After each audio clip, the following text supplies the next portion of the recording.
Bonjour et bienvenue sur ce nouveau numéro de notre émission Espace de travail animée par les journalistes du service social de Mediapart. Alors après les mois provoqués par l'émission Cache Investigation qui avait mis à jour les dérives de la gestion du personnel par commande vocale, je ne sais pas si vous vous en souvenez, on a pensé à Mediapart qu'il n'était pas illégitime de se demander si ce genre de pratique, ce genre de gestion du personnel et de management et de gestion de la productivité était devenu la norme, notamment dans le domaine de la distribution et dans le domaine du low cost. Est-ce que le low cost, justement pour les consommateurs, veut forcément dire low cost pour les employés? Y a-t-il une intensification des méthodes de production dans les grandes enseignes de la distribution, avec le concours parfois de la technologie, on l'a vu avec la commande vocale? Est-ce que les hommes et les femmes y sont soumis avec la même intensité et quelles sont les conséquences pour leur santé? Donc voilà, plein de questions pour y répondre deux invités que je suis ravie de recevoir. Élodie Caït, bonjour. Bonjour. Vous êtes préparatrice de commandes chez Amazon sur le site de Chalon-sur-Saône et déléguée syndicale CGT. Et Cyrine Garde, vous êtes une jeune chercheuse qui préparait une thèse sur les conditions de travail dans le low cost. Vous êtes par ailleurs chargée de cours à l'université Paris-Dauphine. Une première question à la fois pour l'employé d'Amazon et la chercheuse en sciences sociales. Comment avez-vous réagi au visionnage de l'émission de Cache Investigation, donc sur la souffrance au travail chez Lidl, en voyant ces salariés, donc, que je rappelle dirigés par commande vocale, donc avec un casque sur les oreilles, aller de palette en palette avec quelqu'un, une voix un peu robotisée qui leur dit tu prends ça, tu amènes ça là, à tel rythme, etc. Est-ce que ça vous a étonné, Élodie Caït? Alors moi, par rapport à ce que je vois à Amazon, ça ne m'a pas étonnée. Après, je n'ai pas des commandes vocales. Moi, c'est mon scan qui m'indique ce que je dois faire à longueur de journée.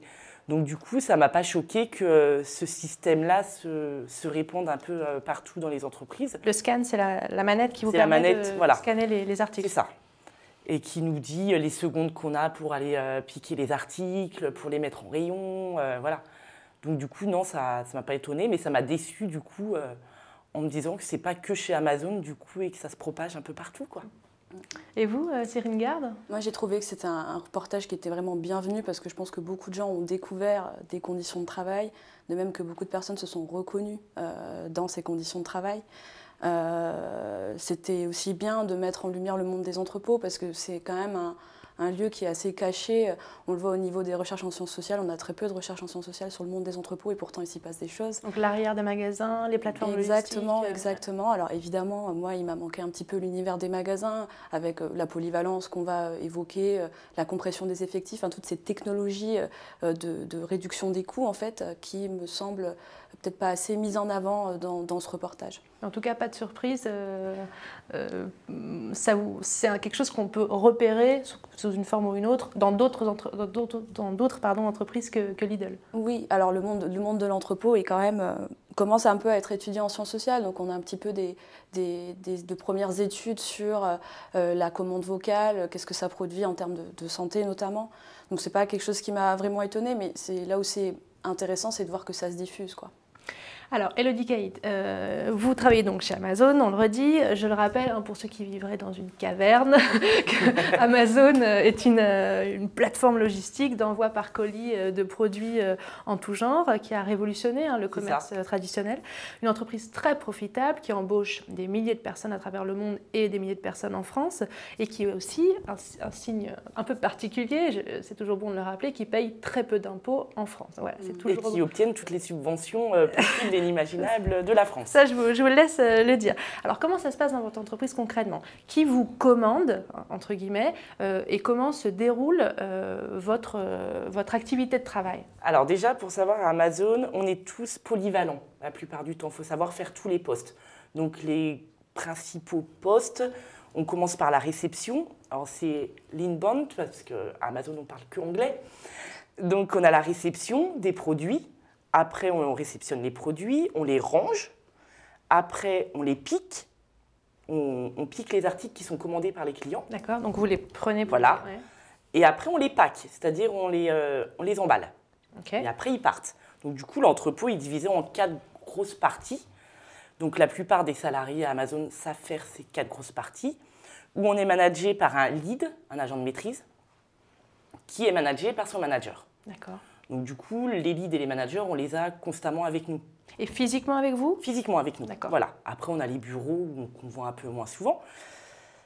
Et tout ça est suivi par une productivité assez intéressante, c'est-à-dire on a tant de colis à réceptionner à l'heure, on a tant de colis à ranger à l'heure, on a tant de colis à piquer à l'heure. Et tout ça est indiqué sur notre écran d'ordinateur ou sur notre scan. D'accord. Voilà. C'est-à-dire quand c'est souvent on pique, on va piquer un article et le scan nous dit on a 5 secondes pour aller dans une autre allée et piquer l'autre article. Et vous avez pour faire un colis, par exemple, est-ce que vous savez combien de temps vous avez ou est-ce que ça dépend vraiment de la taille Après, du colis? tout dépend aussi du chemin de picking, c'est-à-dire s'il faut monter, parce que maintenant, dans plusieurs entrepôts, on a des étages. Donc, s'il faut monter, s'il faut aller à l'autre bout de l'entrepôt ou pas, tout ça est calculé, mais c'est quand même une cadence assez élevée. En moyenne, c'est du 15 à 20 km par jour. D'accord, de marche. de marche. Et donc, si de marche ou du piétinage, quoi. Ouais. Et si vous ne respectez pas, par exemple, les 5 secondes par article, ou si vous mettez trop de temps à aller on est vite rappelé par notre scan, et si on n'a pas compris ce que le scan nous disait, parce que ça va bien s'afficher en rouge qu'on n'est pas dans le temps, on a le lead qui va venir gentiment nous voir, puis après on a le manager qui va venir gentiment nous voir, et par la suite on peut recevoir des lettres de sensibilisation et des avertissements chez soi. D'accord, sur le respect, simplement sur le respect voilà, de la productivité. Voilà. D'accord, pas sur un mauvais comportement. Ou les temps d'arrêt aussi, parce qu'on n'a pas le droit de s'arrêter trop longtemps, parler avec son collègue. Parce que du coup, il faut travailler. Donc, ok. Voilà. Ok. Bon, merci pour ce premier tableau. Cyrine Garde, vous avez observé, alors, en sociologie, on dit que vous avez fait du terrain, mais vous avez observé in situ dans certaines entreprises où vous avez également travaillé, alors de manière plus ou moins clandestine, j'imagine, enfin clandestine en tant que justement sans votre casquette de chercheur en sciences sociales. Et puis vous avez interrogé des dizaines de salariés dans en tout cas 2 grandes enseignes dont on taira le nom, mais qui sont dans le domaine du bricolage et de la distribution alimentaire. Donc comment y organiser le travail? Est-ce que ça se rapproche de ce que décrit Élodie Caït? Alors effectivement, on a une forme de polyvalence qui varie. Je vais revenir sur les 2 exemples, du bricolage et de l'alimentaire. Des formes de polyvalence qu'on peut saisir si on compare à la division du travail dans les enseignes concurrentes classiques. Si je prends le magasin de hard discount alimentaire, effectivement, parler de caissière, c'est un abus de langage. D'ailleurs, elle s'appelle caissière employée libre-service officiellement, donc ça veut dire qu'elles encaissent, qu'elles mettent en rayon, qu'elles nettoient la surface de vente, qu'elles réceptionnent la marchandise et qu'elles renseignent évidemment les clients quand il y a des questions. Donc on switch comme ça d'une activité à une autre. Alors comment ça se passe concrètement? Quand on prend son poste, on écope d'un numéro pour la caisse, numéro 1, numéro 2, etc. Quand on a le numéro 1, on va en caisse. Et quand il commence à y avoir un certain nombre de personnes à la queue, la caissière numéro 1 appelle l'employé numéro 2 qui interrompt les activités de manutention, parce qu'évidemment pendant ce temps ils font la manutention, et qui prend les achats des clients et ainsi de suite jusqu'à ce que les clients n'affluent plus. Donc on est vraiment dans une polyvalence qui est contrainte, qui est subie. On pourrait se dire effectivement que c'est bien d'enrichir le travail de caisse. C'est moins routinier, monotone. Effectivement, c'est moins monotone, mais là on est dans un type de travail où les individus n'ont pas de prise en fait dessus. Ils sont totalement soumis au flux de clientèle et aussi aux injonctions managériales. Dans le cas du bricolage, on a aussi une polyvalence qui peut se voir par rapport aux enseignes classiques type Castorama. Chez Castorama, vous avez souvent des manutentionnaires qui viennent le matin pour mettre en rayon et des conseillers de vente qui s'occupent de vous conseiller sur vos projets, etc. Parce que le bricolage, c'est quand même quelque chose d'assez technique. Quand vous dites Castorama, vous faites la distinction parce que ce n'est pas du low cost. Voilà, c'est une enseigne, j'appelle ça les enseignes classiques, traditionnelles. Dans le low cost du bricolage, ces 2 métiers ils sont fondus en un seul, c'est le vendeur qui met en rayon, qui gère son rayon informatiquement avec les petits logiciels, qui renseigne les clients sur les aspects les plus techniques de leur projet, qui s'occupe de coller les étiquettes, etc. Et ça aussi, l'affichage et la publicité en magasin, ça peut faire l'objet d'un poste à part entière dans d'autres magasins non low cost. Donc voilà, on a une véritable polyvalence qui est faite pour rentabiliser le travail, qui n'est pas faite pour enrichir le travail des salariés et qui a vraiment pour but d'économiser de la force de travail. Et on le voit sur les effectifs, on a une très forte compression des effectifs. Je vous donne juste quelques chiffres. Pour 500 mètres carrés de surface de vente dans l'alimentaire, on trouve 6 salariés dans le hard discount et 11 pour un supermarché classique. Ça varie du simple au double. Est-ce que vous avez, ma question est un peu brutale, mais c'est pas non plus, ça paraît même un peu évident, le low cost, quand moi je commande un colis sur Amazon, ou que je vais dans un magasin de bricolage low cost, le faible coût que je vais payer, vous allez le payer aussi? Oui. En termes de conditions de travail? Oui, oui. En termes de conditions de travail, en termes de salaire aussi. Parce que la plupart des salariés, même pratiquement tous, en enlevant les bureaux, on fait tous les postes. On est tous de matin ou d'après-midi, ou de nuit, ou de week-end. Et ça, on n'a pas de rémunération pour des primes de poste, des choses comme ça, on n'a pas. On a notre salaire de base. On a réussi à obtenir le 13e mois il y a quelques années au NAO, mais sinon, rien n'est fait pour motiver le salarié, en fait. Rien ne récompense le fait que vous allez travailler? Si, on a le Hafen. Le Hafen Amazon. Le Hafen Amazon, c'est que on va avoir une pause et puis on va avoir des bonbons. C'est-à-dire pour Noël, là, on a eu une pause et on a eu des clémentines et des papillotes. Normalement, là, c'était l'épiphanie. Normalement, on devrait avoir une galette des rois, une part de galette dans la semaine à une de nos pauses. Mais c'est ce qu'on leur dit. Ils dépensent des milliers d'euros dans ça. Donnez-les en salaire, quoi. Les gens, avoir une papillote à la pause... ça ne les intéresse pas forcément. Ça ne remplace pas. Ça, quoi. Ouais, voilà. D'accord. Et tout au long de l'année, on a ce genre de Hafen, comme ils appellent ça, qui, soi-disant, est là pour motiver les salariés. Je vous lisais, parce que vous avez donné un témoignage au magazine Santé et Travail, que le management chez Amazon avait tendance à traquer les temps morts, c'est-à-dire, vous parliez des toilettes tout à l'heure, est-ce que ça aussi c'est minuté? Est-ce que vous avez un temps précis si vous avez envie d'aller aux toilettes, si vous avez besoin d'aller faire une tâche qui n'est pas prévue par votre On n'a pas un temps précis. Par contre, il y a eu fut un temps où... Amazon réfute, c'est pour ça que je pose la question. Quand on voulait aller aux toilettes, à un moment donné, il fallait avertir son manager ou son lead. Alors que l'entrepôt est immense, on n'a pas forcément vu sur le lead ou le manager tout de suite. Donc nous, la CGT a annulé ça parce qu'on veut juste aller aux toilettes, donc on n'a pas non plus... besoin d'ameuter tout le quartier. Mais de toute façon, si je vous parlais tout à l'heure des temps d'arrêt, de toute façon, ils le voient. Temps pour temps, ils voient ce qu'on fait, où on est dans l'entrepôt, dans quelle allée, dans quelle cellule, qu'est-ce qu'on fait, tout ça. Et s'ils voient qu'on est une partie à rien faire, où le scan n'a pas fonctionné, tout ça, ils vont venir vous voir. Donc si vous avez mis 3 minutes pour aller aux toilettes, ils ne vont pas venir vous voir parce que là, ça va. Mais si vous avez mis 5, 6, 7 minutes, là, on va venir vous voir dans la journée, en vous disant, Élodie, à 15h03 jusqu'à 15h15, qu'est-ce que tu as fait? Est-ce que cette gestion du temps et donc du salaire, puisque le temps c'est de l'argent, est-ce que c'est quelque chose aussi que vous avez constaté? Je crois que le low cost, cette gestion serrée du temps. Le low cost dans la distribution réussit quand même un gros tour de force par rapport à la distribution classique, c'est de réussir à chasser les temps morts, parce que disons que la figure repoussoir des gestionnaires du low cost, c'est vraiment la caissière qui reste à son poste à rien faire, parce qu'elle est que caissière en fait. Et du coup, la polyvalence, ça permet vraiment d'utiliser à fond un poste, une personne, et ce qui engendre effectivement une restriction temporelle. Quand on passe d'une activité à une autre sans cesse, on a beaucoup de mal à prendre une pause, on a beaucoup de mal à s'arrêter. On a des salariés qui disent « Ah non, mais là, je suis chaud, je ne m'arrête pas parce que sinon, je vais perdre en productivité, en fait. » Donc, c'est vrai qu'on retrouve effectivement cette chasse au temps mort, rentabilisée par une politique de bas salaire, parce qu'on parlait du salaire vous parliez du salaire tout à l'heure, mais dans le low cost aussi, on est sur des SMIC, on est sur des temps partiels. Dans le hard discount alimentaire en particulier, dans les magasins où c'est 100% de temps partiel, presque 100% de temps partiel, puisque la hiérarchie n'est pas à temps partiel. Donc il y a quand même l'exploitation de formes particulières de l'emploi, de bas salaire couplées à cette organisation du travail. Alors la question qui vient forcément, c'est celle des conséquences pour le salarié.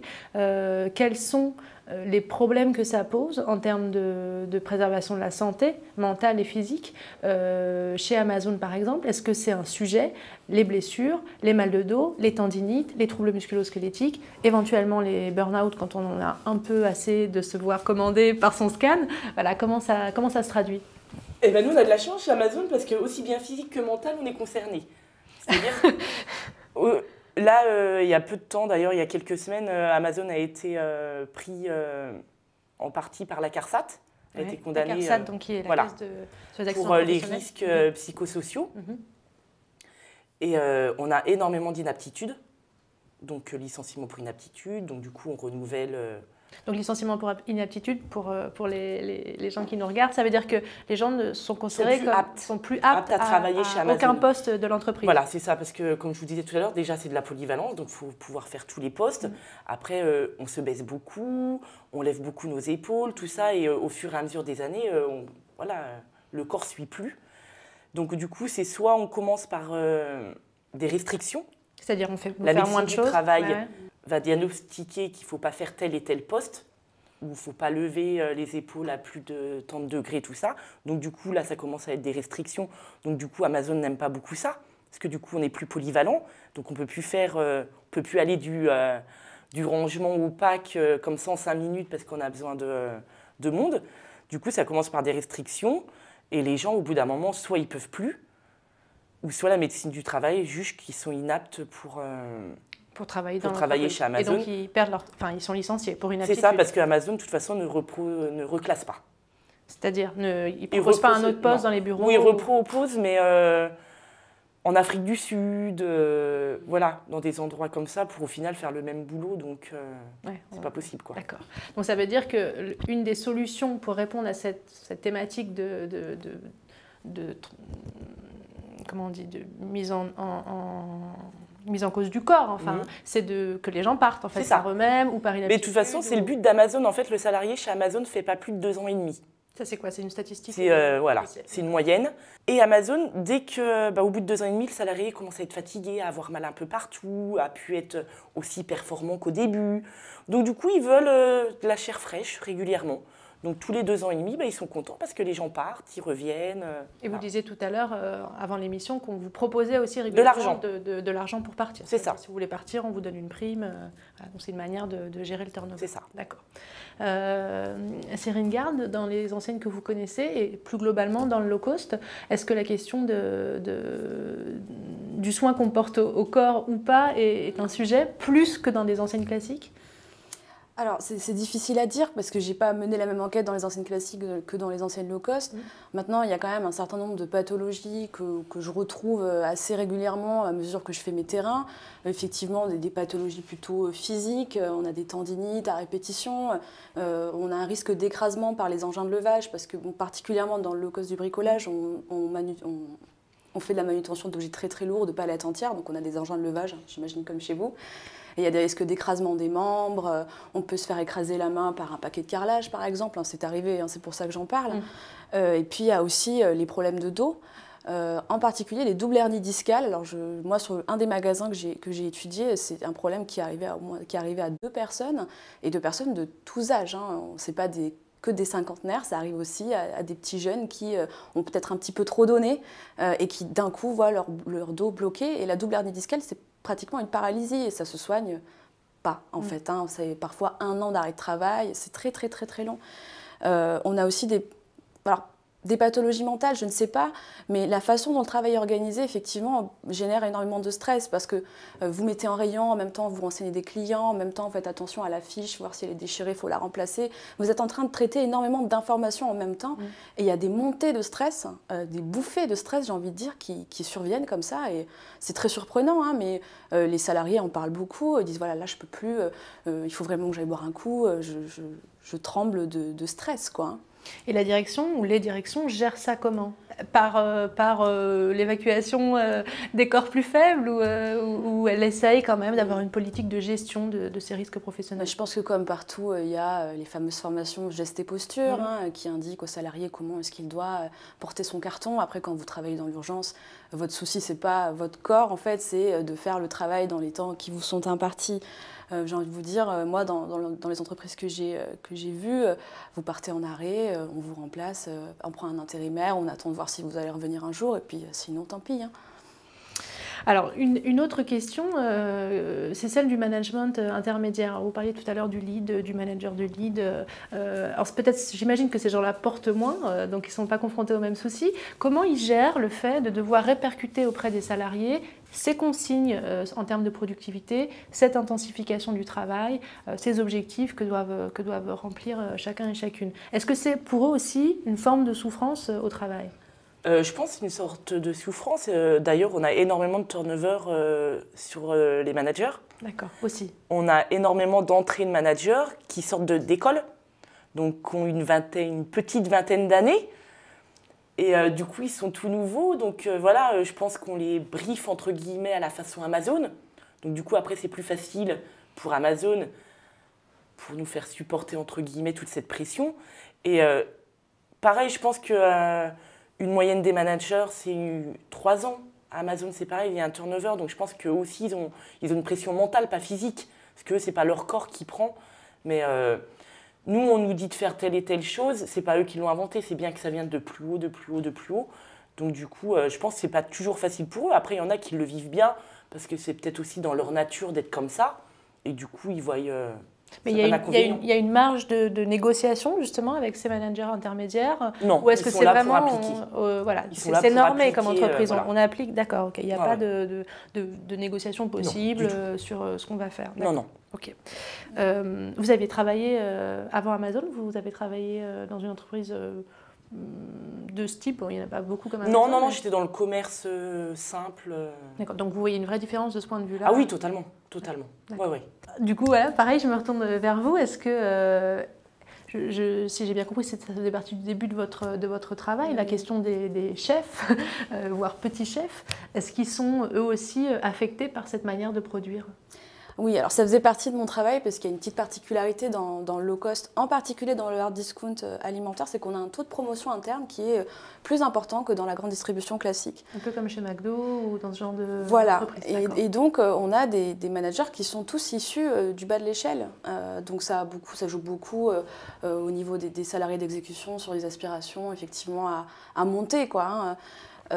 Donc il y a, je dirais, effectivement, très peu de marge de manœuvre sont accordées à ces managers parce qu'ils n'ont pas beaucoup d'effectifs, donc ils ne peuvent pas trop jouer avec la variable des effectifs.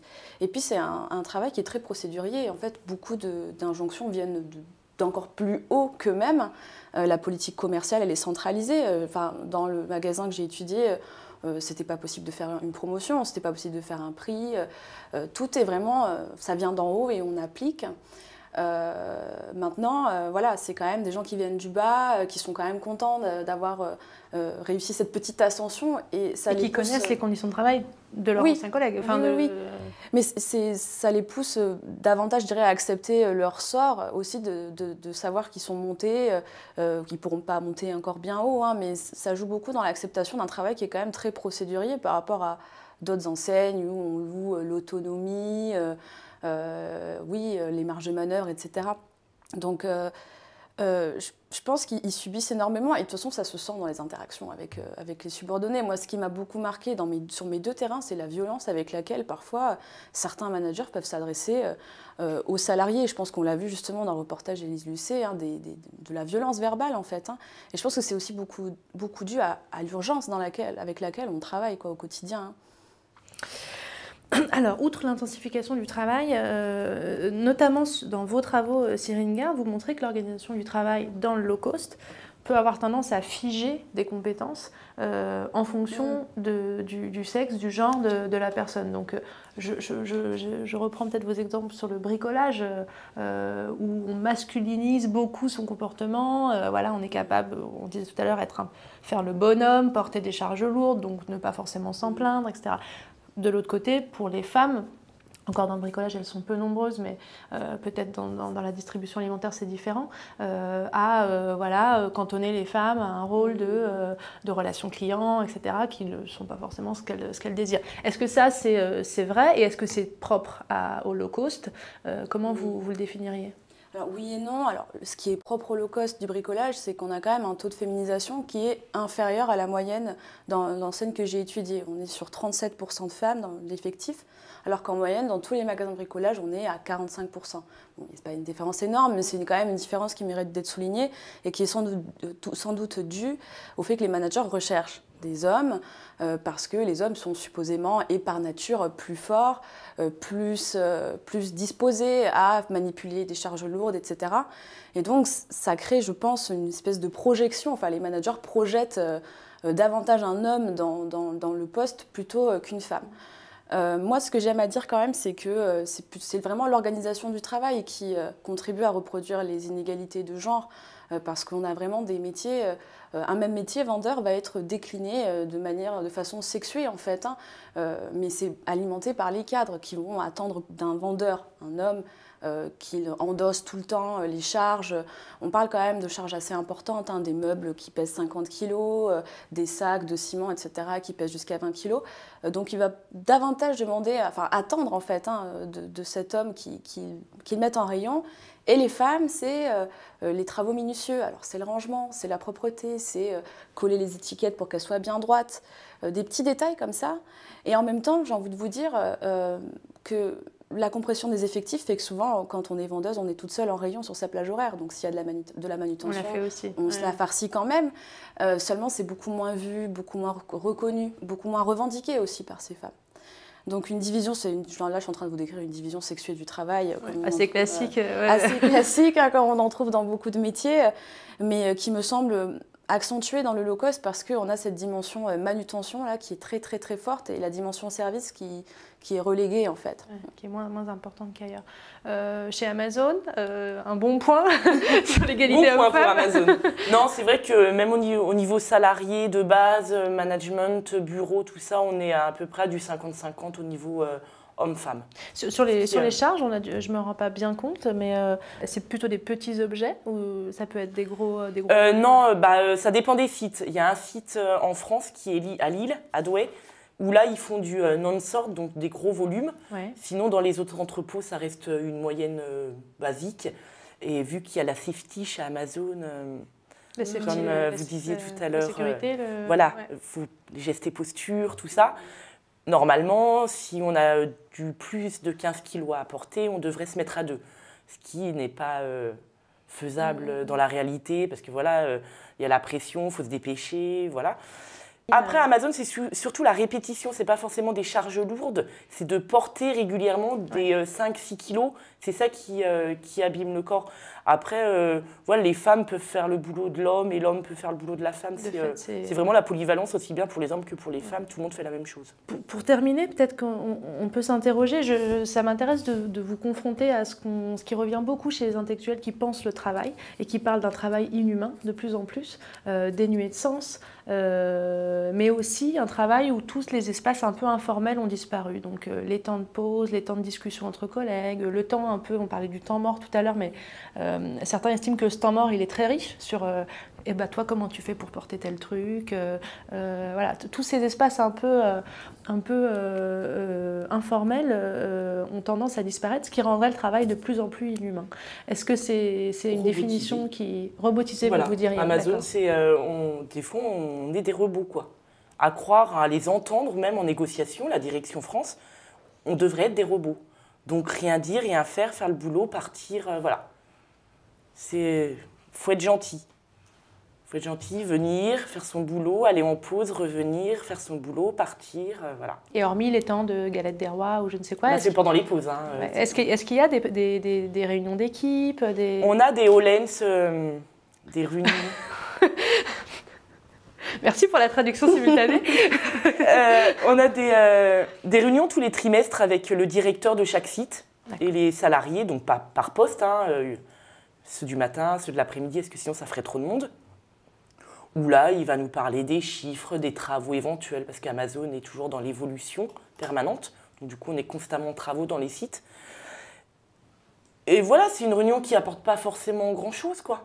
Qui ne sert pas à grand-chose, c'est plus une perte de temps, entre guillemets, parce qu'au final, les salariés n'ont pas de réponse à leurs questions ou quoi que ce soit, quoi. Et alors, du coup, justement, est-ce que, je pense au magasin de bricolage, que c'est peut-être plus faisable. Est-ce que, entre les rayons, est-ce que, voilà, de manière un peu plus floue, on arrive encore à se parler, à échanger des trucs, à parler du travail? On le fait, évidemment. En contre-allée, il y a toujours des moyens d'éviter le regard soit du client, soit du chef. Maintenant, c'est vrai que j'ai quand même l'impression, quand j'écoute parler du travail, et pas que dans le low cost, que finalement, ces temps-là de socialisation, de sociabilité, ça commence à devenir un luxe dans le monde du travail en général. Je sais, dans le low cost, en tout cas, c'est très fort, l'idée que pour une tâche, on doit être tout seul. Parce que si on met 2 personnes, ça fait une deuxième personne qui pourrait faire autre chose. Et les chefs, quand ils tournent, ils n'aiment pas du tout voir qu'on travaille à 2, à 3. Ça crée un vrai sentiment de solitude dans le travail, une solitude assez pesante. Après, sur la question de la déshumanisation du travail, je suis assez d'accord. Je pense que c'est une thèse assez tentante finalement quand on voit comment ça évolue le monde du travail. Maintenant, il faut aussi s'intéresser à quel type d'emploi ça touche et quel type de population ça touche. Moi, j'ai plutôt l'impression qu'on est sur du salariat subalterne, possiblement des individus qui ont déjà des trajectoires professionnelles heurtées, issus des classes populaires, etc. Et ça aussi, je pense qu'il faut le dire, que la technologie, elle se met au service de la reproduction d'inégalités sociales à l'échelle de la société, quoi. Alors, j'avais dit qu'on allait conclure, mais j'ai encore une question. Peut-être pour se redonner un peu de courage. Est-ce que vous avez l'impression, alors je m'adresse surtout à vous, qu'une résistance est possible? Est-ce que syndicalement, vous pouvez agir? Ou est-ce que la seule issue, c'est les caméras d'Élise Lucet qui débarquent chez les uns et chez les autres? Je pense que même les caméras ne changeraient pas la politique d'Amazon. Du coup, c'est de plus en plus dur au niveau syndical. Parce qu'on a plein de choses, on a les lois Macron, tout ça, qui viennent nous bloquer un petit peu dans les délais de prévenance, dans plein de choses, dans certaines négociations obligatoires qui ne seront plus obligatoires aussi souvent. Donc du coup, c'est de plus en plus compliqué, on essaye de se battre. Voilà, là, en ce moment, on est en procès avec les caristes, on est en procès sur une ancienne prime qui nous a été enlevée au mauvais moment, tout ça. Donc on essaye de se battre, mais même au tribunal, c'est assez compliqué parce que voilà, Amazon, c'est une grande boîte qui fait de l'emploi malgré tout en France. Ouais. Donc du coup, c'est vrai qu'au niveau de la justice, tout ça, ils ne savent peut-être pas non plus comment se baser là-dessus. Donc du coup, on essaye, on ne baisse pas les bras, on continue à se battre, mais c'est compliqué. Bon, eh ben, merci à toutes les deux pour votre participation au débat. Vous êtes invités à continuer cette discussion sur le site, sur les réseaux sociaux, sur Mediapart. Et puis je pense qu'on aura l'occasion de revenir sur la question de l'organisation du travail, de la sécurité, de la santé des travailleurs, puisque comme vous l'avez souligné, les réformes El Khomri et les ordonnances Macron ont beaucoup changé la donne dans ce domaine-là. Donc voilà, affaire à suivre dans les mois qui viennent sur Mediapart. À bientôt et merci.